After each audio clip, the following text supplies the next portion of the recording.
संत राम जी थी, श्री रामचंद्र की पत्नी, वनवास में थे, कुटिया बनाकर रह रहे थे। एक बगीची भी बना रखी थी, छोटी सी फुलवाड़ी सी फूलों की। तो उसमें एक ऐसी कोई घटना घटी इनके साथ, वो लंबी कहानी है, या नहीं बताऊंगा। तो उन्होंने एक रेखा खींच दी थी झोंपड़ी के चारों तरफ, और सीता से कह दिया था लक्ष्मण जी ने कि माता, वो बड़ी भाभी थी, उसको माता के तुल डील करता था कि आप जी इस रेखा से बाहर ना जाना। जब तक आप इस रेखा में रहोगी आपको कोई हानि नहीं कर सकता, ना जंगली जानवर कर सकता, ना कोई दानव कर सकता, राक्षस नहीं कर सकता। और वो दोनों भाई फिर मृग के पीछे चले गए थे। एक स्वर्ण मृग दिखाई दिया था, सीता ने कहा था इसको लाओ, किसी तरह लाओ।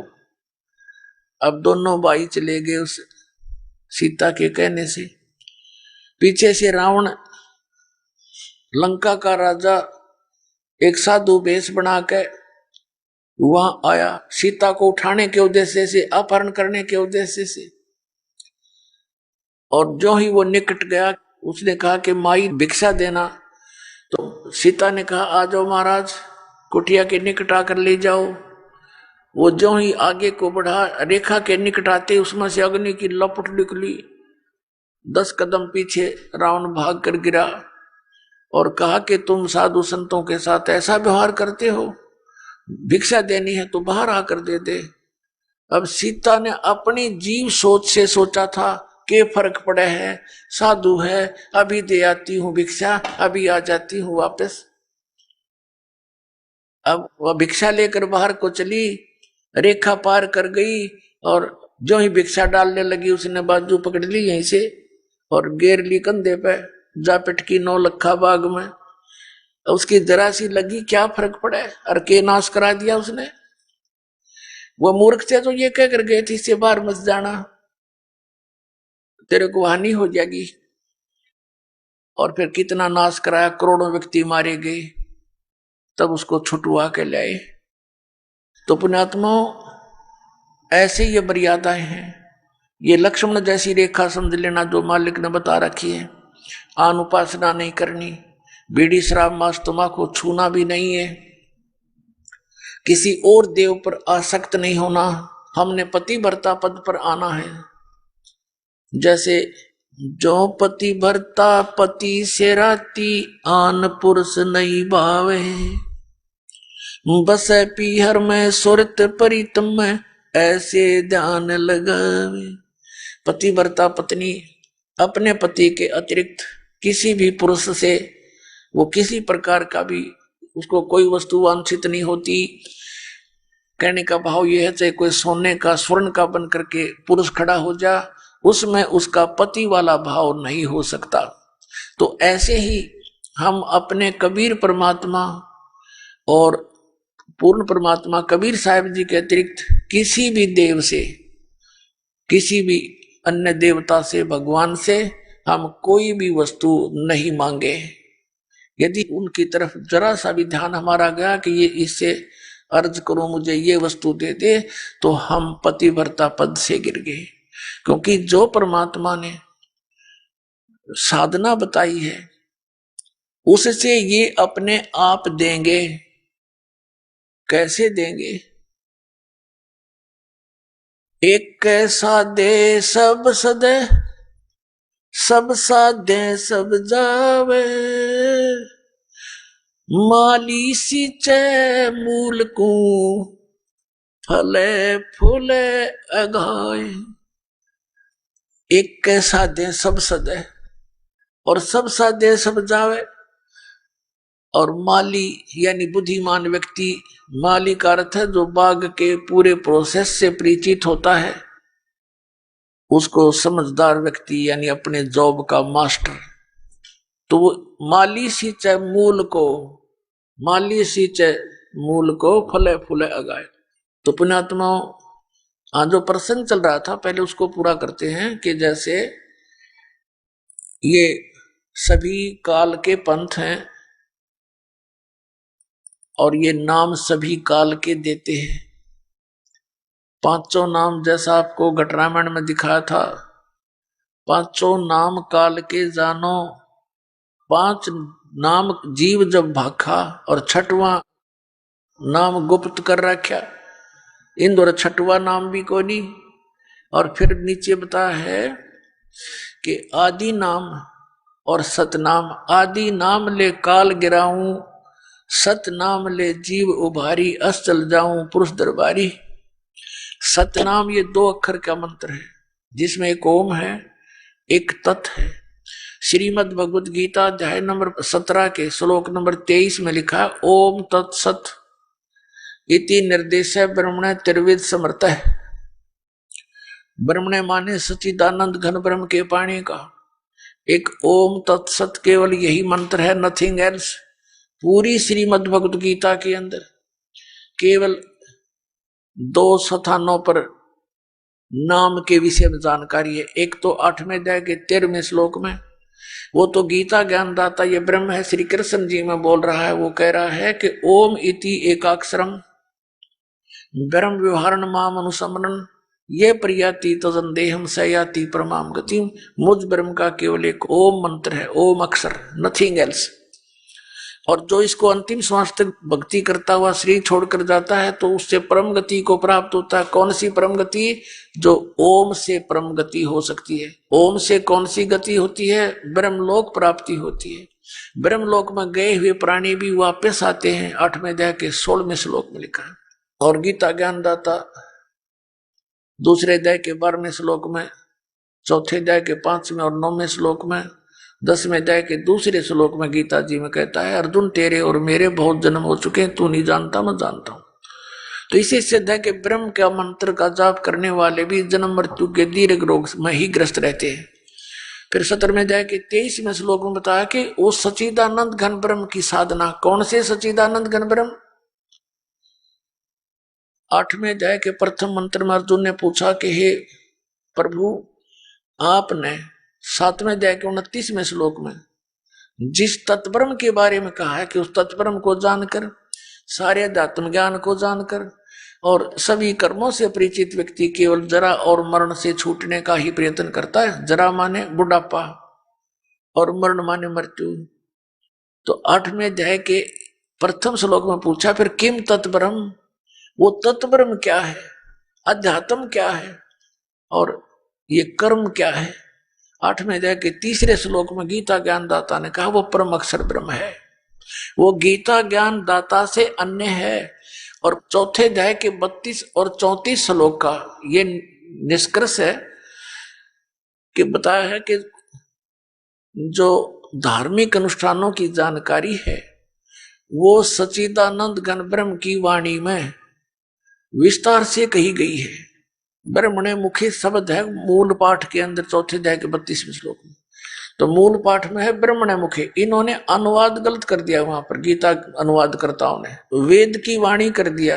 अरे भले आदमी, ब्रह्म माने वेद होता है, ब्रह्म माने तो भगवान होता है जैसे, और वेद उसका संविधान है। जैसे राजा और संविधान में जो अंतर है, राजा का अर्थ कोई संविधान करता है तो कितना बुद्धिमान होगा, कति मूर्ख है। तो ब्रह्मणे मुखे माने सच्चिदानंद घन ब्रह्म ने अपने मुख कमल से जो ज्ञान उच्चारण किया वो सूक्ष्म वेद है, जो कबीर परमेश्वर ने अपनी वाणी में बोला और धर्मदास जी ने लिपिबद्ध किया, उसको सूक्ष्म वेद कहते हैं, कबीर वाणी है वो। तो यहाँ कहा 4 अध्याय के 32वें श्लोक में और 4 अध्याय के 34वें श्लोक में कि वो तत्व ज्ञान है जो 32 में बताया। और 4 अध्याय के 34 श्लोक में कहा कि उस तत्व ज्ञान को गीता ज्ञान देता कहता मैं नहीं जानता, उसको तो तत्वदर्शी संतों के पास जाकर समझ, उनको दंडवत प्रणाम करने से। गीता ज्ञानदाता पूरी गीता जी में अपने विषय में 18वें अध्याय के और 65वें श्लोक में कहे कि मुझे नमस्कारु, मुझे नमस्कार कर, मुझ में भाव वाला हो, मुझे ही प्राप्त होगा, मेरी पूजा कर। और यहाँ कहता है कि उनको दंडवत प्रणाम कर। केवल तत्वदर्शी संत को ही दंडवत प्रणाम का विधान है। वो अपने लिए भी कहता मुझे नमस्कार कर और दंडवत प्रणाम उनको कर। और वो तत्वदर्शी संत फिर तुझे उस परमात्म तत्व का ज्ञान कराएंगे। तो 15वें अध्याय के 1 से 4 और 16-17 श्लोक में बताया है कि उल्टा लटका हुआ संसार रूपी वृक्ष है। इस संसार रूपी वृक्ष की समझो ऊपर तो जड़ है, वो तो प्रोक्ष है, वो दिखाई नहीं देती जड़। जैसे पृथ्वी में वृक्ष की जड़ दिखाई नहीं देती, नीचे जो जमीन से तुरंत बाद हिस्सा दिखाई देता है, पार्ट ऑफ द ट्री, उसको तना बोलते हैं। और उससे ऊपर फिर मोटी शाखा होती है, और उस मोटी शाखा के फिर आगे मोटी डार होती है, उस डार के फिर शाखा होती है, शाखाओं के फिर पत्ते होते हैं। तो ऐसे बताया है कि जो इस उल्टे लटके हुए संसार रूपी वृक्ष की ये सभी स्थिति क्लियर कर दे, तना कौन भगवान है, जड़ कौन भगवान है, डार कौन है, शाखा कौन है, पत्ते क्या है, स वेदवित ऊर्ध्व मूलम अध शाकम यो अस्तवत्वम प्राहु अव्यम। अब क्या बताया है कि उल्टा लटका हुआ संसार रूपी वृक्ष जो ऊपर को जड़ और नीचे को अध शाखम, ये एक अविनाशी पीपल का वृक्ष जानो। और छंदासी यस्य प्रणानी, यानी इसके पत्ते आदि जो छंद हैं, ये तम वेद सवेदवित, जो इसको जानता है, इस सभी छंद को, छंद माने विभागों को, टुकड़ों को, हिस्सों को, जो इस संसार रूपी वृक्ष के सभी भागों को, विभागों को जानता है, सवेदवित, वो तत्वदर्शी संत है। अब ये जानकारी किसने बताई? उस जगत गुरु तत्वदर्शी संत रूप में प्रगट परमेश्वर कबीर देव जी ने आज से 600 वर्ष पहले जो एक संत की भूमिका करने आता है, यथार्थ ज्ञान देने के लिए यहाँ प्रकट होते हैं, जिसके विषय में वेद गवाही देते हैं कि वो परमात्मा ऐसी लीला करता है। वो सतलोक में रहता है, ऊपर सचखंड में साकार है, नर आकार है, राजा के समान देखा जाता है, वहां से गति करके नीचे संसार में आता है, अपनी अच्छी आत्माओं को मिलता है, उनको उपदेश देता है, यथार्थ ज्ञान बताता है। ये उद्देश्य होता उसका आने का। तो उसी आधार से परमेश्वर सतपुरुष कबीर देव जी, कबीर साहब काशी के अंदर एक दानक की भूमिका की और साथ में तत्वदर्शी संत की भूमिका भी की। और परमात्मा सतपुरुष तो 6 ही थे। तो उन्होंने बताया था अक्षर पुरुष एक पेड़ है, सरपुरुष वाकी डार। अब सीधे शब्दों में समझाए दास आपको, अक्षर पुरुष एक पेड़ है और सरपुरुष वाकी डार, और तीनों देवा शाखा हैं, ये पात रूप संसार। उस परमात्मा ने 600 वर्ष पहले बताया था कि उल्टा लटका हुआ संसार रूपी वृक्ष है, इसके ऊपर को जड़ है, वो तो गुप्त है, जो तना दिखाई देता है वो तो समझो अक्षर पुरुष। ये जैसे गीता जी अध्याय नंबर 15 के श्लोक नंबर 16 और 17 में 3 पुरुष हैं, एक सरपुरुष, एक अक्षर पुरुष। इनके विषय में बताया 16वें श्लोक में कि ये दोनों नाशवान हैं, इनके अंतर्गत जितने प्राणी हैं वो भी नाशवान है, जीवात्मा किसी की नहीं मरती। तो ये सरपुरुष है 21 ब्रह्मांड का स्वामी प्रभु, और अक्षर पुरुष है यू 7 संख ब्रह्मांड का प्रभु। और फिर बताया है 17वें श्लोक में 15वें अध्याय के में गीता जी में कि उत्तम पुरुष है तू अन्य है, परमात्मा इति उदारत है, ये लोग चरण आविश से विभर्ती अवैश्वर है। ये बताया है कि 15वें अध्याय की गीता जी के 17वें श्लोक में कहा कि जो 16वें श्लोक में जिन 2 पुरुषों के विषय में कहा है उनसे कोई अन्य है, वो उत्तम पुरुष। उत्तम पुरुष माने श्रेष्ठ परमात्मा, जिसको परमात्मा कहा जाता है। और ये लोग चरमावी से विवर्ती, जो तीनों लोकों में प्रवेश करके सबका धारण पोषण करता है, वो है अव्यय ईश्वर, वो अविनाशी परमेश्वर है। अपनात्मा गीता के अध्याय नंबर 8 के श्लोक नंबर 3 में भी यही प्रमाण दिया है कि वो परम अक्षर ब्रह्म है, वो गीता ज्ञान दाता से अन्य है। अब जैसे उल्टा लटका हुआ संसार रूपी वृक्ष है, उसकी मूल तो आदि पुरुष परमेश्वर है, परम अक्षर ब्रह्म है, और अक्षर पुरुष तना है, सरपुरुष उसकी डार है, और तीनों देवा रजगुण ब्रह्मा सतगुण विष्णु तमगुण शिव जी ये शाखा है। आगे पात रूप संसार है। अब परमात्मा ने ये जानकारी स्वयं आकर दी थी, जो दास आज आपको सब सदग्रंथों से मक्खन निकाल निकाल कर अपने बच्चों को खिला रहा है। उनको अब ध्यान से ग्रहण करना बहुत बुद्धिमान मानव है। संकेत को भी समझ लेना चाहिए। छोटे छोटे बच्चे इतने बड़े बड़े कंप्यूटरों को चला लेते हैं, इतनी मोटी मोटी किताबों को 10-10 को याद करते हैं, ये छोटी सी बात। वो जो आप अन्य पढ़ाई पढ़ रहे हो वो भी अच्छी बात है, क्योंकि उसके बिना ये भगवान का ज्ञान समझ में आवे नहीं। लेकिन वो तो पेट तक सीमित है, कल मृत्यु हो जाए वो कुछ काम ना आवे। और ये हमारे सदा काम आओगे, यहाँ भी मृत्यु नहीं होने दे, साथ रहेगा भगवान की भक्ति। तो ये प्रथम होनी चाहिए थी हमारे लिए। ये हमने तो, ये तो कति रद्दी के टोकरे में डाल रखी है, जो 1 नंबर का काम था ये बिना ज्ञान के। अब उस परमात्मा ने बताया है इसमें, एक तो ये कंसेप्ट क्लियर कर दिया कि तत्वदर्शी संत की क्या पहचान है, जो उल्टे लटके हुए संसार रूपी वृक्ष के सभी छंद विभाग बता देगा। सवेदवित, वो वेद के तात्पर्य को सही जानता है, वो तत्वदर्शी संत है। तो वो तत्वदर्शी संत स्वयं परमेश्वर थे, या उसके बाद जो महापुरुष उनके संपर्क में आए, परमात्मा से परिचित हुए, उनको भी यही ज्ञान और नाम प्राप्त हुआ था। वो कौन कौन महापुरुष हैं जो दास के नोटिस में है, नॉलेज में है? आदरणीय धर्मदास साहिब जी, आदरणीय मुल्कदास साहिब जी, आदरणीय दादू साहिब जी, आदरणीय नानक साहिब जी, आदरणीय गरीबदास साहिब जी, गांव छुड़ानी, जिला जज्जर हरियाणा वाले, आदरणीय घीसा दास साहिब जी, गांव खेकड़ा, जिला मेरठ उत्तर प्रदेश वाले। इनको तो परमात्मा सीधे मिले थे, सचखंड दिखाया था, अपने सतलोक से परिचित कराया। ये वास्तविक नाम उनको दिया कि तुम जाप करो इस मंत्र का, सतनाम का 2 अक्षर के का, और सार नाम भी उनको बताया। लेकिन अभी इसको किसी अन्य को, शिष्य को नहीं देना, नहीं तो नकली पंथों का ये हाथ लग गया तो बात बिगड़ जाएगी। मेरा प्रोमिस है इसके साथ, काल के साथ, के पिछली पीढ़ी में मैं हंस ले जाऊंगा, और बीच में अगर तुमने ये डिस्क्लोज कर दिया तो ये काल के दूत भी यही मंत्र दिया करेंगे। ये अधिकारी है नहीं, इससे कोई लाभ नहीं होना इन प्यारी आत्माओं को। ये भी ये सोचेंगे हमारे गुरुजी भी वही साधना देते हैं।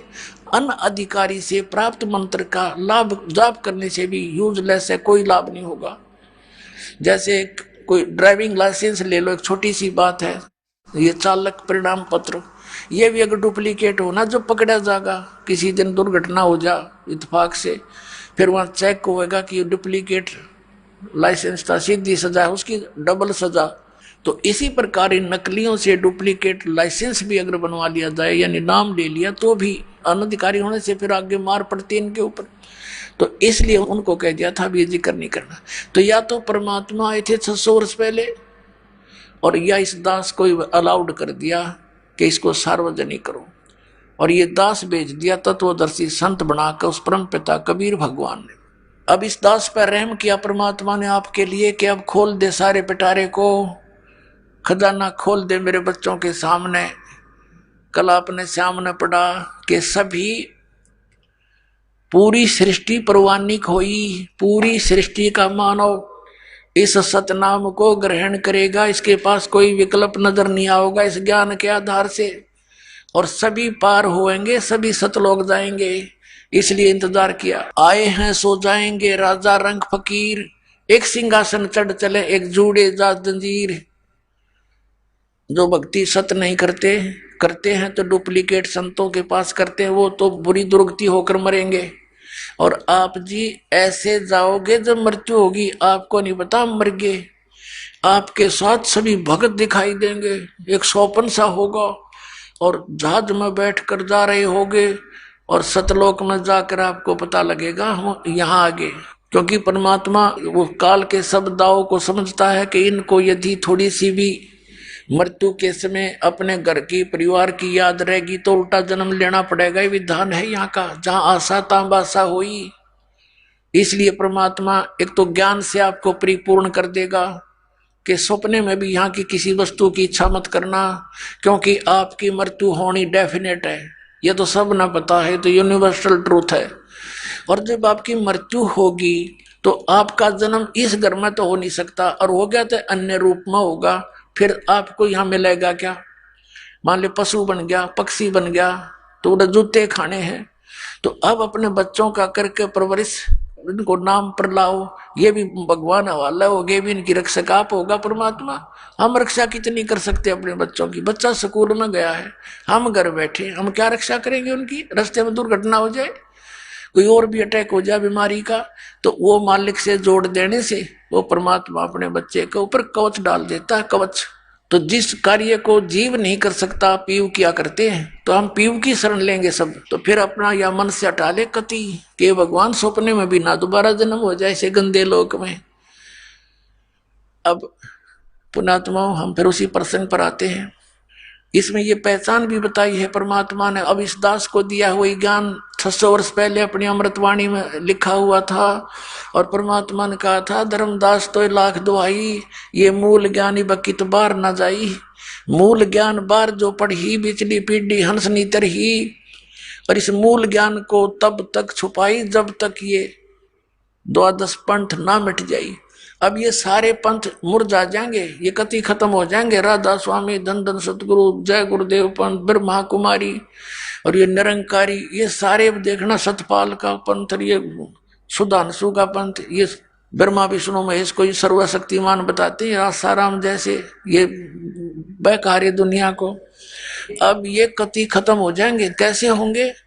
जैसे पहले हम किसान परिवार में जन्म था दास का, खेतों में देखा करते थे, वर्षा होती थी, कहीं पर आम के पौधे उग जाते थे, कहीं पर नीम के, तो हम कहीं कहीं से उनको निकाल लाते थे जमीन से अपने खेतों में लगाने के उद्देश्य से। तो किसी की निकालते समय मिट्टी हटगी, जड़ दिखाई देगी, तो दूसरा साथी यूं कहा करता तेरा पौधा ना जामे भी नहीं लगेगा, क्यों कि इसकी जड़ राम ने देख ली, इसकी जड़ राम ने देख ली, यानी मिट्टी हटगी और साफ होगी, दोबारा लाया करते, संभाला करते, पानी पात डालना नहीं पाते थे, तो वो सूख जाया करते थे, लगाते अवश्य थे उनको, वो सूख जाते थे। तो इन सभी पंथों की जड़ दास ने राम को दिखा दी, यानी थारे ताई दिखा दी। अब ये सारे मुरझा जाएंगे, कुछ दिनों में देख लियो, टोल के टोल आवेंगे, झुंड के झुंड रोते आया करेंगे। अब कितने दिन रोकेंगे इनको, झूठ बोल बाल के, झूठे आदेश दे करके। सबको भगवान चाहिए, सबको मोक्ष की आवश्यकता है, सबके घरों में दुख है, सुख केवल परमेश्वर दे सकता है, वो सुखदायी परमात्मा केवल कबीर साहिब है और कोई भगवान नहीं है।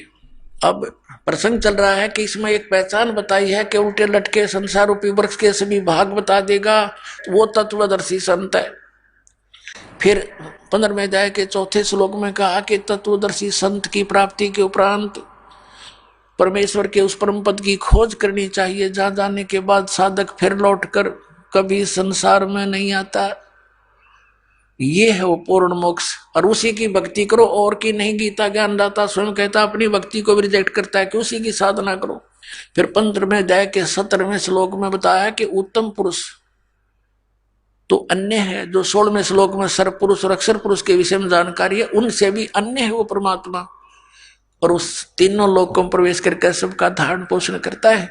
यानी पूरे के पूरे वृक्ष को जड़ से आहार मिलता है, जो टहनियों तक जाता है और पत्तों तक। तो इसी प्रकार सबका पोषण करने वाला मूल है, वो जड़ है वृक्ष की। तो मूल परमात्मा सतपुरुष है, वो कबीर देव है। उस कबीर परमेश्वर से ही सब पूरे ब्रह्मांडों को आहार मिलता है, उसी से ये सब अपनी कर्म वर्क डन सभी वहीं से मिलता है, और सभी का वो एकमात्र दाता है। अब प्रसंग चल रहा है कि 8वें अध्याय के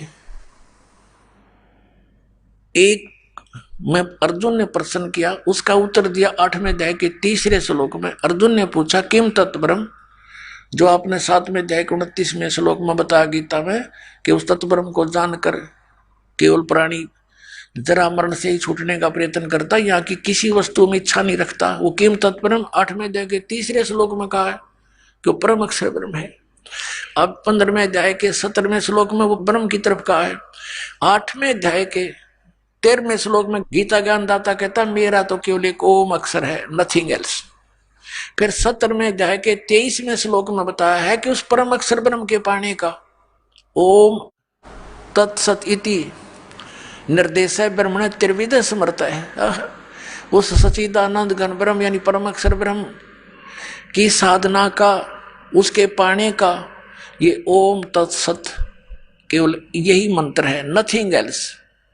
और इसकी 3 त्रिविध समर्थ है, ये 3 प्रकार से सिमरण विधि है इसकी। और इस दास के अतिरिक्त 21 ब्रह्मांड में इस नाम से परिचित नहीं है कोई प्राणी। तो कितने संत पड़े फिरते नकली, इनके पास खक नहीं है, ये समाज के जीवन नाशक है। जिनके पास ये सतनाम और सार नाम है, ये 3 मंत्र का नहीं है, तो साधना भी व्यर्थ है। तो इसमें जैसे आपको बताया, एक साधना होती है, एक पूजा होती है। हम पूजा करते हैं मूल की, हम पूजा करते हैं उस परमपिता परमेश्वर सत्य पुरुष की, कबीर देव की, यानी संसार रूपी वृक्ष के जड़ की सिंचाई करते हैं, पूजा करते हैं, सेवा करते हैं। इससे हमें सर्व लाभ होंगे। और ये लाभ देगा कौन हमें? ये ब्रह्मा विष्णु महेश देंगे। जैसे किसी को पता हुआ कि मैंने सेब खाना है, तो सेब मिल रहा कैसे? ये तो पता लग गया मार्केट में है, मार्केट में घूमे जाओ और देखो सेब ने, मिल नहीं सकता। आपकी जेब में पैसे हों, इतने पैसे हों जिससे सेब मिले, आम मिले, तो उसके लिए प्रोसीजर क्या है? उसके लिए मजदूरी करनी पड़ेगी आपने। वो मजदूरी साधना है। और पूजा आम खाने की है, यानी सेब प्राप्ति है। सेब की पूजा कर रहे हैं हम और साधना कर रहे हैं मजदूरी। वहां से पैसे मिलेंगे, जाओ मंडी में, अल्लाह भाई सेब दे, पैसे दे, सेब लो। तो ऐसे हम इस 3 मंत्र की जो जाप है या मजदूरी है, ये जाप करना है। और पूजा हम सतपुरुष पाने की, सतलोक में जाने की, वो पूजा है हमारी। तो ये पूजा नहीं इनकी। अब गीता अध्याय नंबर 8 के श्लोक नंबर 5 और 7 में गीता ज्ञानदाता कहता है, मेरी भक्ति कर, मुझे ही प्राप्त होगा। युद्ध भी कर, युद्ध से भयंकर और बुरा काम कोई नहीं, सबसे घटिया अशांतिदायक। और कहते हैं युद्ध भी करना पड़ेगा, मेरी शरण में रहेगा तो भाई।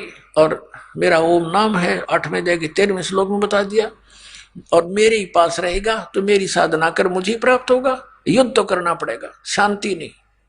फिर इसलिए 8वें अध्याय के 6ठे श्लोक में कहा कि अर्जुन, ये नियम है, अंत समय में जो जिसके भी भाव में भावित रहता है उसी को प्राप्त होता है।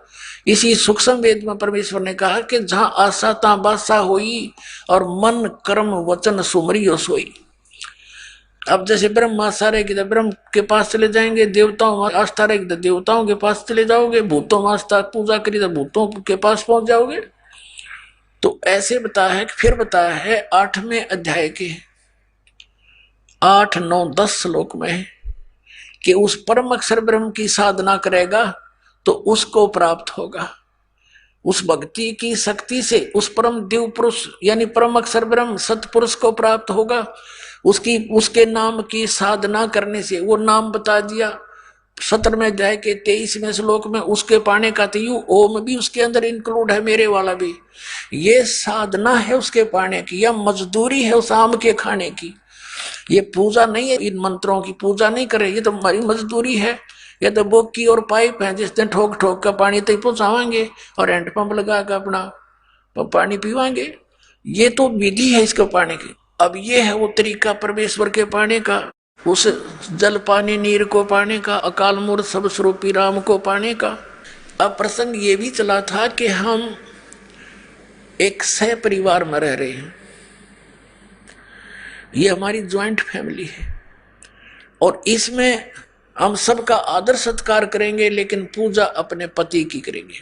फिर क्या बताया कि एक के साथ सब सद है, हम एक की पूजा करेंगे, जड़ की, मूल की, उसके साधने से, उसकी साधना करने से सब सद है। ये सारा पौधा पेड़ बनकर हमें फल फूल से लदपद हो जाएगा।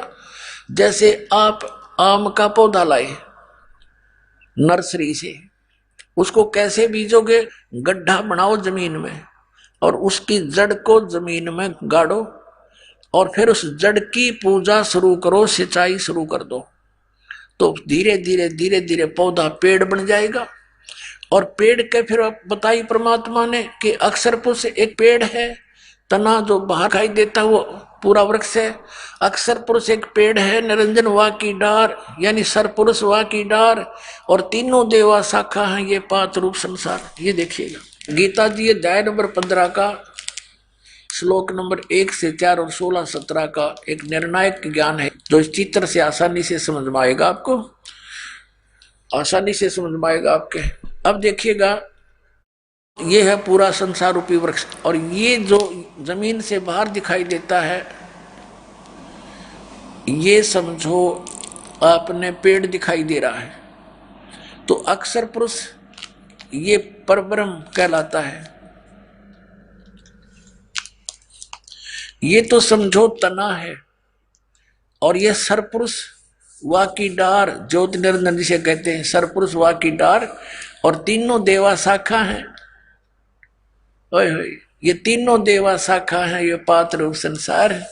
रजगुण ब्रह्मा, सतगुण विष्णु, तम गुण शिव जी, तो ये शाखा है संसार रूपी वृक्ष की, और ये पांच रूप संसार हम यहाँ पर आगे हैं इससे। और ये मूल कौन है? ये परम अक्षर ब्रह्म है, ये पूर्ण ब्रह्म है, सतपुरुष है, परम अक्षर ब्रह्म है, ये कबीर देव है, कबीर साहब है। अब यहां देखिएगा इसके, ये परम अक्षर ब्रह्म है, पूर्ण ब्रह्म, इसको परमेश्वर कहो, परम अक्षर ब्रह्म कहो। ये जड़ पूरे संसार का मूल है जिससे सबको आहार प्राप्त होता है, और ये नीचे तीनों गुण रूपी रजगुण ब्रह्मा, सतगुण विष्णु, तम गुण शिव जी रूपी ये शाखा है। अब यहाँ परमात्मा ने अपनी अमृतवाणी में कहा था, कबीर अक्षर पुरुष एक पेड़ है, निरंजन वा की डार, सरपुरुष निरंजन कहो, सरपुरुष कहो, और तीनों देवा शाखा हैं भाई पाते रूप संसारी। अपने आत्मा हमने एक कैसा दे सब सदै, सब साध्य सब जावे, शास्त्र विधि त्याग का मनमानी पूजाएं शुरू कर दी हमने, ब्रह्मा विष्णु महेश की साधना शुरू कर दी। कोई ज्यादा से ज्यादा मुश्किल से ब्रह्म की साधना तक पहुंचते हैं, अभी तक ये ऋषि मैं ऋषि, तो ये सारी शास्त्र विरुद्ध साधना इनकम्प्लीट साधनाएं थी, जिस कारण से इनका मोक्ष नहीं हुआ, इनको प्रभु प्राप्ति हुई नहीं, फल प्राप्ति हुई नहीं, इनके जीवन नष्ट हो गए। तो क्या किया इन्होंने? जैसे हमने पौधा कैसे बीजना चाहिए देखिएगा, हमने पौधे को गड्ढा बना के और ऐसे बीजना था, और फिर इसकी पूजा करनी थी, जड़ की पूजा करनी थी। हम पानी डाल रहे हैं इसमें, तो ये सारा जड़ से मूल से आहार पूरा तना में, ये अक्षर पुरुष में, अक्षर पुरुष से डार ज्योति निरंजन सरपुरुष में, ब्रह्म में, और ब्रह्म से यानी सरपुरुष से फिर तीनों शाखाओं में रजगुण ब्रह्मा, सतगुण विष्णु, तम गुण शिव जी में, और फिर यहाँ इन टहनियों का फल लगने थे। अब हमने क्या कर दिया, टहनियों का फल लगे देखकर इन की पूजा शुरू कर दी। ये देखिएगा हमने ऐसी पूजाएं शुरू कर रखी हैं। ये है शास्त्र विधि त्याग कर मनमाना आचरण, उल्टा बीजा हुआ पौधा। तो परमात्मा कहते हैं एक कैसा दे सब सदे, सब साधे सब जावे, माली सींचे मूल को, फुले फुले गोई। हम ऐसे कर रहे हैं, ब्रह्मा विष्णु महेश की पूजा करते हैं। परमात्मा ने कहा था तीन देव की जो करते भक्ति, उनकी कदे ना होवे मुक्ति। गुण तीनों की भक्ति में ये भूल पड़ो संसार, कहे कबीर निज नाम बिना कैसे उतरो पार। अब परमात्मा ने यही कहा था, और दास भी यही प्रार्थना करता है। कई भक्त कहते हैं, जो प्रथम बार हमारे भक्तों से सुनते हैं तो एकदम नाराज हो जाते हैं कि तुम्हारे गुरुजी तो ब्रह्मा विष्णु महेश की साधना छुड़वाते हैं, हम नहीं सुनते उनकी बातों को, हमें बड़ा ठेस पहुंचता है। भले पुरुषों, पूरा ज्ञान सुनो, अच्छा लगे तो ग्रहण करो। एक सेंटेंस सुन लेने से पूरा कंप्लीट ज्ञान नहीं होता। तो इस प्रकार दास क्या कहता है कि तुम इस ब्रह्मा विष्णु महेश की पूजा करते हो, टहनियों की पूजा कर रहे हो, जिस कारण से आपका भक्ति रूपी पौधा सूख गया, कोई लाभ आपको प्राप्त नहीं होता। ये दास क्या कहता है, किसी को छोड़ना नहीं। ब्रह्मा विष्णु महेश को हम छोड़ नहीं सकते, क्योंकि ये संसार रूपी वृक्ष की वो शाखा है जिनका फल लगेंगे। अब क्या बताया है गीता जी अध्याय नंबर 3 के और श्लोक नंबर 10 से लेकर 15 तक स्पष्ट किया है कि इन देवताओं को तुम शास्त्र अनुकूल साधना करके इनको बढ़ाओ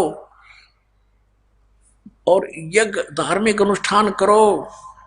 और यज्ञ से बढ़े हुए यज्ञ माने शास्त्र अनुकूल साधना, भक्ति कर्म, धार्मिक अनुष्ठान शास्त्र अनुकूल करने से और मूल परमात्मा को इष्ट मानकर पूजा करने से फिर ये देवता तुम्हें बिना मांगे फल देंगे। अब जैसे हम शास्त्र अनुकूल साधना करेंगे और पूर्ण परमात्मा जो सारे संसार का मूल है उसकी पूजा करेंगे, उसको इष्ट रूप में पूजेंगे, तो उससे ही सारे कर्म शास्त्र अनुकूल भक्ति कर्म बनकर ब्रह्मा विष्णु महेश्वर के पास आएंगे। ये तो क्लर्क समझो हमारे यहाँ के परमात्मा के, और ये हमें फिर आगे फल देंगे। जितने जिसकी वर्क डन है, कमाई है, सारा कुछ कमाई जोड़ जाड़ के सारे मेहनत, सारे तनख्वाह पूरे महीने की क्लर्क कैशियर के पास आ जाती है और जाकर सब वहाँ कैशियर से लेते हैं। लेकिन वो मेहनत उसने जहाँ कर रखी है उतनी हाजिरी मिलेंगी, उतनी तनख्वाह मिलेगी। वो कैशियर उसमें घटा बढ़ा नहीं सकता, एक नया पैसा भी कम नहीं कर सकता आपका। तो ये स्थिति है ब्रह्मा विष्णु महेश की। तुम लागे कैशियर की पूजा करने, और वो जहाँ मेहनत करनी थी वह नौकरी छोड़ दी जहां से वो तनख्वाह बन का आवे थी। अब देखना श्रीमद् भगवत गीता, इसके जयदयाल गोविंद का अनुवादक है, गीता प्रेस गोरखपुर से प्रकाशित है। इसके अध्याय नंबर 3 के श्लोक नंबर 10। अब इसके अध्याय नंबर 3 देखिएगा, इसमें क्या बताया है श्रीमद् भगवत गीता, और इसके श्लोक नंबर हम 4 में देखते हैं, तीसरे अध्याय के गीता जी का, कि मनुष्य ने तो कर्मों का आरंभ किए बिना निष्कर्मता, यानी ये तो अपनी सोच निष्कर्मता को प्राप्त होता है, और न कर्मों को त्याग मात्र से सिद्धि, यानी कोई सिद्धि को प्राप्त होता है जिसके कार्य सिद्ध ना हो, सांख्य योग निष्ठा ये नहीं।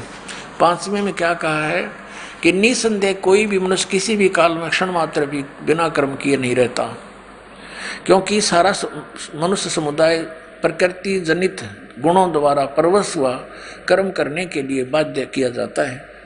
अब 6 में क्या कहा है, जो मूढ़ बुद्धि मनुष्य समस्त इंद्रियों को हठ पूर्वक ऊपर से रोककर मन से इंद्रियों के विषयों को चिंतन करता रहता है, वह मिथ्याचारी दम्भी कहता है।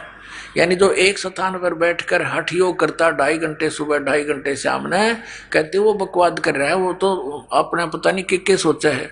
ये कभी हो ही नहीं सकता कि यहाँ कोई ऐसी कोई साधना करके सफल हुआ हो। आगे देखो 7वें में, वो तो पाखंडी कहा जाता है। किंतु ये अर्जुन जो मन से इंद्रियों को वश में करके अनासक्त हुआ, समस्त इंद्रियों द्वारा कर्म योग का आचरण करता हुआ, यानी काम करते करते और मन न रोक के बकवादा में ना ला के भक्ति करे, कर्म योग यानी काम करते करते साधना करना, नॉन एज कर्म योग आचरण करता हुआ श्रेष्ठ है। 8वें में कहा है कि तू शास्त्र विहित सदग्रंथों में लिखे हुए भक्ति कर्म कर्तव्य कर्म कर, क्योंकि कर्म न करने की अपेक्षा कर्म करना, यानी हठ योग एक जगह बैठकर समाधिस्थ होने की अपेक्षा कर्म करना, यानी काम करते करते साधना करना श्रेष्ठ है। तथा कर्म न करने से तेरा निर्वाह भी तो नहीं सिद्ध होगा, तेरा पेट कैसे पड़ेगा जब तू एक जगह बैठ के हठ योग करता रहा। फिर 9वें में कहा है कि यज्ञ के निमित्त किए जाने वाले कर्मों से के अतिरिक्त दूसरे कर्मों में लगा हुआ ये मनुष्य समुदाय कर्मों से बनता है। कहते शास्त्र अनुकूल साधना छोड़ के अन्य जो कर्म किए जाते हैं वो उनमें पाप होते हैं नरे, और उनके कारण फिर कर्मों के बंधन से बंधता चला जाता है। इसलिए अर्जुन आसक्ति से रहित होकर उस यज्ञ के निमित्त कर्तव्य कर्म कर, यानी कर्ण योग्य शास्त्र अनुकूल साधना कर। आगे देखो अब 10वें में क्या कहा है कि शास्त्र विधि अनुकूल साधना करने वाले के विषय में कहा कि प्रजापति ब्रह्मा ने कल्प के आदि में यज्ञ सहित प्रजाओं को रचकर कहा था, तुम लोग इस यज्ञ के द्वारा, यज्ञ माने धार्मिक शास्त्र अनुकूल साधना, धार्मिक अनुष्ठानों के द्वारा वृद्धि के प्राप्त हो, तुम्हें भी लाभ मिलेगा यथार्थ। और यह यज्ञ तुम लोगों को इच्छित भोग देने वाला होगा, शास्त्र अनुकूल साधना। 11वें में कहा है कि इस यज्ञ के द्वारा देवताओं को उन्नत करो और वो देवता तुम लोगों को उन्नत करें। इस प्रकार निस्वार्थ भाव से एक दूसरे को उन्नत करते हुए तुम लोग परम कल्याण को प्राप्त हो जाओगे। फिर 12वें में कहा है कि यज्ञ के द्वारा बढ़ाए हुए देवता, यज्ञ के द्वारा बढ़ाए हुए देवता तुम लोगों को बिना मांगे ही इच्छित भोग निश्चय ही देते रहेंगे। और इस प्रकार उन देवताओं के द्वारा दिए हुए भोगों को जो पुरुष इनको बिना दिए, यानी शुभ कर्मों से प्राप्त, शास्त्रों को साधना से प्राप्त धन का आगे फिर भक्ति में नहीं, धर्म नहीं करता, तो बिना दिए ही तो स्वयं ही भोगता है, वह तो चोर ही है, सतेन है। अब फिर आगे निष्कर्ष बताता हूं, थोड़ा फिर क्लियर करेंगे। 13वां है, यज्ञ से बचे हुए अन्न को खाने वाले श्रेष्ठ पुरुष सब पापों से मुक्त हो जाते हैं। जो पापी लोग, यानी जो साधना नहीं करते, दान धर्म नहीं करते, वे अपना शरीर पोषण के लिए ये अन्न पकाते हैं, वे तो पाप को ही खाते हैं। अब 14 और 15 में क्या स्पष्ट किया है, यहां लिखा है, ये 14 और 15 इकट्ठा ही है। संपूर्ण प्राणी अन्न से उत्पन्न होते हैं। अन्न की उत्पत्ति वृष्टि यानी वर्षा से होती है, वर्षा यज्ञों से होती है, और यज्ञ शास्त्र विहित कर्मों से उत्पन्न होने वाले हैं, यानी शास्त्र अनुकूल साधनाओं से सही भक्ति कर्म बनते हैं। और कर्म समुदाय को कर्म को ब्रह्म उद्भव, इन्होंने ब्रह्म का अर्थ वेद कर दिया, उद्भव माने उत्पन्न। यहां लिखना था ये कर्म, हम काल के लोक में, ब्रह्म के लोक में फंसे तो हमने ये कर्म करने पड़े, इनके बिना मोक्ष और साधना नहीं बन सकती। इसका भाव ये है कि ये कर्म समुदाय को तू इस ब्रह्म से उत्पन्न जान, इस काल के द्वारा ये कर्म विधि विधान बनाया गया है यहाँ का, और ब्रह्म का अर्थ ने वेद कर दिया। नहीं, यहाँ लिखना था ब्रह्म को, यानी सर्वपुरुष को अविनाशी परमात्मा से उत्पन्न हुआ जान। अक्षरम अक्षर उद्भवम, यानी इस ब्रह्म को, ये गलत लिखा है इन्होंने, ब्रह्म लिखना था, ब्रह्म को, सर्वपुरुष को अविनाशी परमात्मा से उत्पन्न हुआ जान। इससे सिद्ध होता है कि सर्वव्यापी परम अक्षर ब्रह्म, सर्वगतम ब्रह्म, ये ओनली ब्रह्म नहीं है, इसके साथ परम ब्रह्म, सर्वगतम ब्रह्म, परम अक्षर ब्रह्म, सर्वव्यापी परम अक्षर ब्रह्म परमात्मा ही सदा यज्ञों में प्रतिष्ठित है। सभी यज्ञों में वो परम अक्षर ब्रह्म ही इष्ट रूप में पूज्य है, सबका वही प्रतिष्ठित है, पूज्य है। अब ये दास आपको फिर बताएगा, इसको जब समझ में आओगी, क्योंकि आप विद्यार्थी हो, ये दास इसका आध्यात्मिक टीचर है। और टीचर वही होता है जो बच्चों को उंगलियां पे गिनवा दे और पूरा सिलेबस याद करा दे। सिलेबस से बाहर जो पढ़ाता वो उनका नाशक है जीवन का। अब आपने देखा कि संसार रूपी वृक्ष की हम जड़ की पूजा करेंगे तो बड़े होगा पेड़, बड़ा होकर टहनिया का फल लगेंगे, तीनों देवताओं के, रजगुण ब्रह्मा, सतगुण विष्णु, तमगुण शिव जी के। अब इसमें क्या बताया है 3रे अध्याय में 10वें 11वें श्लोक में कि तुम शास्त्र अनुकूल साधना करो जिससे तुम्हें बहुत लाभ मिलेगा। आइए अब हम उन श्रद्धालुओं के अनुभव जानते हैं जो जगत गुरु तत्वदर्शी संत रामपाल जी महाराज जी से दीक्षा प्राप्त कर चुके हैं तथा उनके द्वारा बताए गए भक्ति मार्ग पर चल रहे हैं। सर नमस्कार। नमस्कार सर। सर क्या नाम है आपका? जागेंद्र सिंह जी। जागेंद्र जी कहाँ से आए आप? मैं जिला रामपुर उत्तर प्रदेश से आया हूँ जी। संत रामपाल जी महाराज से नाम दीक्षा लेने से पहले आप क्या भक्ति साधना करते थे?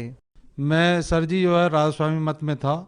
मैं 2006 से 2014 तक राधा स्वामी मत में रहा और वहाँ की साधना करी, जिसमें मेरे मम्मी पापा भी जुड़े हुए थे।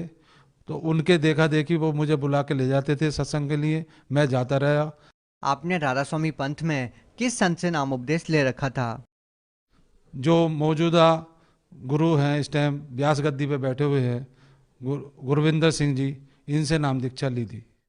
तो सर, आपने जो संत गुरविंदर सिंह जी से नाम दीक्षा ले रखी थी, तो उन्होंने नाम दीक्षा देते समय क्या आपको कोई प्रमाण भी दिखाया था? जो भक्ति साधना आपको दी जा रही है वो शास्त्रों के अनुसार है?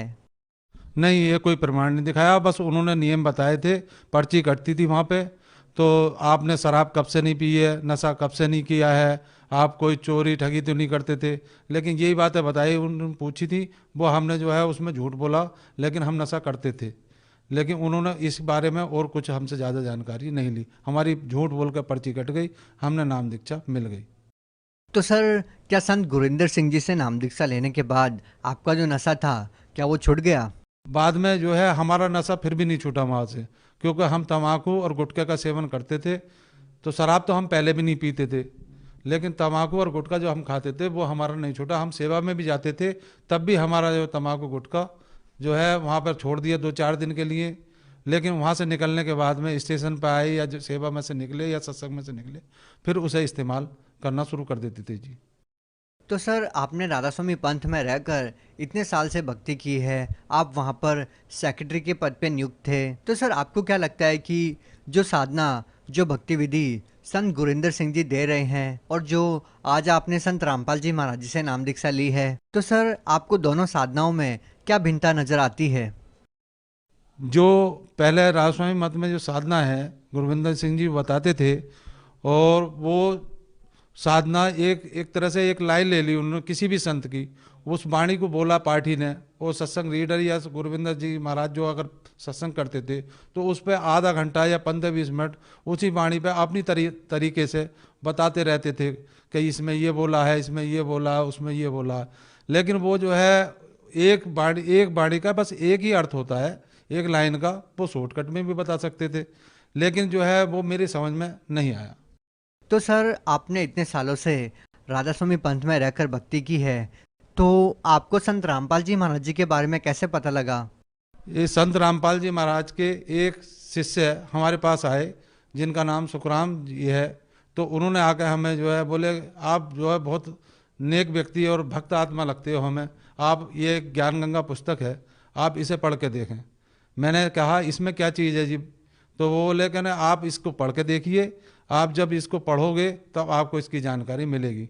मैंने वो पुस्तक उनसे ले ली सर, और मैंने उस पुस्तक को 2-3 दिन के लिए खोल के देखा, तो उसमें राधा स्वामी वाले काल के दूत हैं, और निरंकारी वाले काल के दूत हैं, और जी जय गुरुदेव वाले काल के दूत हैं, धनकार वाले काल के दूत हैं, उसमें ये लिखा हुआ था। फिर मैं पुस्तक नहीं पढ़ पाया, फिर मेरे अंदर काल प्रवेश कर गया ये समझ के चलो, तो फिर मैंने वो पुस्तक उनकी वापस कर दी।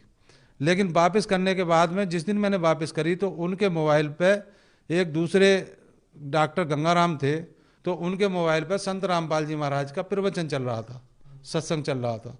तो सत्संग जो है हमने जब उनके सुना, गुरु जी की वाणी, जब संत रामपाल जी महाराज जी की वाणी सुनी, तो वो हमें एक अट्रैक्शन हुआ, ऐसा हुआ कि जैसे ये वाणी हमने पहले कभी सुन रखी है।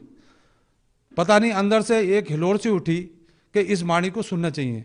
फिर हमने उनसे कहा, गंगाराम जी से, कि आप हमें इस सत्संग की, इस प्रवचन की वो चिप भरवा के दे दें। तब उन्होंने चिप भरवा के दी। तो फिर हमने 8 दिन तक लगातार, सर जी ये स्थिति थी, हमें कम से कम 4 घंटे 5 घंटे संत रामपाल जी महाराज के सत्संग सुनता था, वो चिप में जो डाउनलोड करके दिए। उसके बाद में फिर मैंने ज्ञान गंगा पुस्तक जो वापस कर दी थी, वो तुरंत फिर मैंने मंगवाई। फिर उसे मैंने गीता से और गुरु ग्रंथ साहब जो थे हमारे गांव में, उनसे मैंने मिलान किया, तो वो मुझे प्रमाण सही लगा। फिर मैंने कहा ये तो जो है सही बात है, और ये कह रहे थे तो इसका मतलब तो ये कुछ ना कुछ इसमें रहस्य छुपा हुआ। तब मैंने जो है वो किताब मंगवा के, और फिर मैंने एक दृढ़ निश्चय किया कि मैं संत रामपाल जी महाराज से नाम दीक्षा लूँगा। लेकिन भगत जी, संत रामपाल जी महाराज जी से दीक्षा लेने से पहले ही मैंने जैसे तम्बाकू और गुटखे का सेवन करता था, तो हमारी घरवाली पत्नी बोली कि आप इनसे नाम दीक्षा लेने जा रहे हो, संत रामपाल जी महाराज से, ये तो कहते हैं कि अगर आपको 1 रुपये का भी लाभ या एक तरह का आध्यात्मिक लाभ नहीं प्राप्त होगा जब तक आप जो है इस गुटखे को, तम्बाकू को या शराब को, कोई भी झूठ नशा किसी तरह का भी जो है व्यसन करते हो, ये छोड़ना पड़ेगा आपको। तो आप तो गुटखे का और तम्बाकू का सेवन करते हैं। तो मैंने कहा हाँ बात तो सही है, तो फिर आप नाम दीक्षा लेकर क्या करोगे वहाँ पे? मैंने कहा जब ही हाथ जोड़ के, अगर संत रामपाल जी महाराज में अगर ऐसी कोई शक्ति है, परम शक्ति है वहाँ पे, तो मैंने जो है हाथ जोड़ के कहा कि मेरा ये तम्बाकू और गुटखा लो। आज के बाद में मैंने तम्बाकू, हमारा नौकर था तो वो उसे सुहास को हमने नौकर को दे दिया, उसने वो तम्बाकू की पुड़िया ले ली। उस दिन का वो दिन है। उसके 8 दिन बाद हम जो है नाम दीक्षा लेने के लिए गए, लेकिन उस दिन से ही हमारा तम्बाकू और गुटखा छूट गया। उसके बाद में 10 सितंबर को हम संत रामपाल जी महाराज के आश्रम बरवाला में गए और वहाँ पे हमने जो है जाके वहाँ का माहौल देखा। फिर उसके बाद में भी हमारे अंदर जो है मैं आ गई। हमने सोचा कि ये तो इससे तो बढ़िया हमारा राज स्वामी वालों का आश्रम है, काफ़ी बड़ा है, काफ़ी जंगल में फैला हुआ है, कई 100 एकड़ में फैला हुआ है ब्यास में आश्रम, यहाँ तो छोटा सा है। लेकिन हमने सोचा इससे तो हम वहीं पे रहेंगे, क्योंकि हमारी पत्नी भी गई थी, वो भी राज स्वामी से जुड़ी हुई थी। उसके साथ में हमारे साथ में एक रामपाल मास साहब और उनकी पत्नी वो भी गए थे, वो भी राज स्वामी मत से जुड़े हुए थे। लेकिन उसके बाद में हुआ क्या, हमारे दिमाग में थोड़ा सा विचार ही चल रहा था, तो एक शंका समाधान लिखा हुआ था वहाँ पे। तो शंका समाधान में जब हम प्रवेश करा हमने, वहाँ पे जो है संत रामपाल जी के भाई महेंद्र दास जी बैठे हुए थे। हम उनके पास पहुँच के उन्होंने जो है, हमने उनसे कहा हमें शंका है कि ये आप जो है कबीर साहब को भगवान बताते हैं। तो फिर उन्होंने गुरु ग्रंथ साहब और जो कबीर साहब की वाणी, वो कबीर ग्रंथ, आधा घंटा उन्होंने मुझे समय दिया महेंद्र दास जी ने, और उन्होंने मुझे समझाया। जब समझाया तो मुझे जो है ज्ञान समझ में आया। तो फिर हमारी पत्नी मिली, बोली क्या करना है? तो मैंने कि भाई आप चाहे कुछ भी करो, मुझे गुरु दीक्षा लेनी है यहीं संत रामपाल जी महाराज से। तो तभी मैंने फार्म भरवा के संत रामपाल जी महाराज जी से नाम दीक्षा प्राप्त करी। सर, संत रामपाल जी महाराज जी का ज्ञान आपने सुना, उनके सत्संग सुने, उनकी पुस्तकें पढ़ी और उनसे आप काफ़ी प्रभावित हुए। तो सर, जब आप संत रामपाल जी महाराज जी के आश्रम में जाते हैं तो सर क्या आपको भी कोई लाभ मिलता है जिस प्रकार से संत रामपाल जी महाराज जी के अनुयायी दावा करते हैं? सर जी, लाभ भी प्राप्त हुए, जो कि मुझे आर्थिक लाभ भी हुए और शारीरिक लाभ भी हुए और मेरे पारिवारिक लाभ भी हुए। मेरे सबसे पहले जो है मुझे एक दिक्कत थी, जो 20-30 किलोमीटर मोटरसाइकिल चलाता था मैं, तो मेरे शरीर पीछे रीढ़ की हड्डी के पीछे तो सुन्नी सी पैदा हो जाती थी जब मैं उतरता था। तो काफ़ी समय तक मुझे मालिश करनी पड़ती थी, तब जो है मुझे तो आराम मिलता था, रिलीफ मिलता था। लेकिन संत रामपाल जी महाराज की मैंने जो है 2 महीने ही भक्ति करी थी, उससे वो मेरी परेशानी दूर हो गई। एक परेशानी और थी जो मेरी कुछ समय तक चली भी, नजले वाली, जो मुझे बचपन से ही था, जिसकी वजह से मेरे बाल एकदम सफ़ेद हो गए। अभी कोई मेरी इतनी एज नहीं है सर, मगर जो है फिर नजले की वजह से मैंने जो है फिर जब परमात्मा संत रामपाल जी महाराज के मंत्रों का जाप करा, तो आज वो नजले की प्रॉब्लम मुझे 2-3 साल से नहीं हुई है सर जी। उसके बाद में मुझे आर्थिक लाभ, मैं आरा मशीन का, लकड़ी का मेरा व्यवसाय है, नंबर 2 में मशीन चलती थी मेरी। लेकिन जो है संत रामपाल जी महाराज जी के शरण में जाने के बाद में 1 साल बाद ही मेरी मशीन वो बंद हो गई। जब बंद हो गई तो फिर मैंने संत रामपाल जी महाराज जी से प्रार्थना लगाई। प्रार्थना लगाने के बाद में लाइसेंस लेकर 20-25 लाख रुपए का लाइसेंस मिल गया था, तो मेरे पास इतना वजूद नहीं था। लेकिन जो है मैंने जब प्रार्थना लगाई तो गुरु जी का, संत रामपाल जी महाराज जी का आदेश आया कि बेटा भक्ति करो, मर्यादा में रहकर, परमात्मा दया करेंगे। तो अब मेरी आरा मशीन लाइसेंस समेत चालू हो गई। परमात्मा ने कैसे दया करी ये तो कबीर परमात्मा और संत रामपाल जी महाराज ही जान सकते हैं।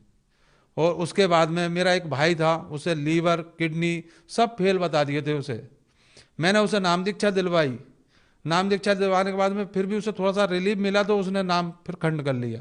फिर उसे मेरठ भर्ती कराया, मेरठ में बिल्कुल फेल कर दिया उसे। बोले ऑल इंडिया ले जाओ। ऑल इंडिया ले जाने के लिए हमारे पास, हम 7-8 लाख रुपए खर्च कर चुके थे, लेकिन हमारे पास पैसे नहीं थे। उसके बाद में मैंने कहा आप आ जाओ। मुरादाबाद में भटावली में सेंटर पर मैंने उनका नाम शुद्ध कराया, परमात्मा संत रामपाल जी महाराज से प्रार्थना लगा के, और शुद्ध कराने के बाद में मैंने 4 दिन उन्हें मंत्रों का जाप कराया। 4 दिन में सर जी आप विश्वास नहीं कर पाओगे, उन्होंने बगड़ की रोटी से, जो चावल की रोटी होती है उसे बगड़ की रोटी बोलते हैं हमारे यहाँ, उसकी रोटी 2 रोटियाँ उन्होंने जो है चौथे दिन खाई और उसके बाद में 1 हफ्ते में बिल्कुल चलन फिरने लगे थे वो। एक मेरा बेटा भी है, तो उस बेटे को जो है एक दफ़े प्रॉब्लम हुई, मैंने उससे कहा बेटा जो है नाम दीक्षा ले लो गुरुजी से, परमात्मा आए हुए हैं संत रामपाल जी महाराज, आप नाम दीक्षा लो। तो उन्होंने नहीं मानी, लेकिन उन्हें जब एक परेशानी हुई अचानक से, तो उन्हें भी डॉक्टर ने बता दिया कि आपकी जो है दवाई ये 1 साल लगभग चलेगी। लेकिन मैंने जो है उनकी नाम दीक्षा दिलवाने के बाद में जब 8 दिन बाद, उनकी दवाई 8 दिन भी नहीं चली। संत रामपाल जी महाराज के ज्ञान में और मंत्रों में इतनी शक्ति है, कबीर परमात्मा में, कि ये कर्म के योग को भी काट देता है। सर आपने संत रामपाल जी महाराज जी से 2014 में नाम दीक्षा ली और आज आपको लगभग 9-10 साल हो गए हैं और आपको इतने सारे अद्भुत लाभ मिले हैं। तो सर हम आपसे ये जानना चाहेंगे कि जो लोग आज भी राधा स्वामी पंथ में हैं और वो भी काफ़ी सालों से भक्ति कर रहे हैं और उनको कोई लाभ नहीं मिल रहा, तो आप उन लोगों को क्या संदेश देना चाहेंगे? मैं उन सभी भक्तात्माओं से प्रार्थना करना चाहूँगा कि वो संत रामपाल जी महाराज का ज्ञान समझें। एक दफ़े वो खोलना ही नहीं चाहते किताब को, ज्ञान को समझना ही नहीं चाहते। मिलान करेंगे तो मैं ये मानता हूँ कि आज के दौर में संत रामपाल जी महाराज स्वयं कबीर परमात्मा के रूप में आए हुए हैं। अगर जो आप आँख खोल लेंगे वो अपना जीवन सफल बना कर यहाँ से मोक्ष को प्राप्त करेंगे, अन्यथा जो है 84 लाख योनियों में भटकते रहेंगे। मेरी सबसे यही प्रार्थना है कि आप संत रामपाल जी महाराज का एक बार ज्ञान सुने, पुस्तक पढ़ें, सत्संग देखें, संत रामपाल जी महाराज जी से दीक्षा प्राप्त करके अपना कल्याण कराएं। सर जब हम अपने आज के समाज में देखते हैं तो आज की जो युवा पीढ़ी है, या फिर यूँ कहें कि आज का जो समाज है वो नशे में काफ़ी लिप्त है, तो सर आप उन लोगों को क्या संदेश देना चाहेंगे? जो युवा वर्ग नशे में और अन्य व्यसनों में और अन्य जो है कुरीतियों में फंसा हुआ है, वो अगर संत रामपाल जी महाराज जी के प्रवचन सुनेंगे और उनके ज्ञान को समझेंगे तो वो सब इन कुरीतियों से दूर हो जाएंगे, क्योंकि संत रामपाल जी महाराज स्वयं कबीर परमात्मा के रूप में आए हैं। जो कहते हैं, जो अन्य संत कहते हैं कि ये इस कर्म के फल भोगने पड़ेंगे, उन्हें उससे तो लाभ मिलना नहीं जो साधना कर रहे हैं। लेकिन संत रामपाल जी महाराज जी की जो साधना करेंगे बताए अनुसार, तो उनको वो कर्म जो है सब कट जाएंगे उनके, और उनके इधर की तरफ को ध्यान नहीं जाएगा। उनकी सद्भक्ति ऐसे ही विदेश को भी, यही देश को विदेश बना देंगे। तो सर अगर कोई व्यक्ति संत रामपाल जी महाराज जी से नाम दीक्षा लेना चाहता है तो वो कैसे ले सकता है? संत रामपाल जी महाराज जी से नाम दीक्षा कई तरीके से ली जा सकती है, बहुत आसान है सर जी। एक तो यूट्यूब, फेसबुक और जो है अन्य सत्संग चैनलों पर सत्संग आते हैं और पुस्तकों पर जो है नंबर लिखे हुए होते हैं, उस नंबरों पर कांटेक्ट करके अपने करीबी नामदान केंद्र का पता करके नाम दीक्षा प्राप्त कर सकते हैं। सर बहुत बहुत धन्यवाद। सत्साई।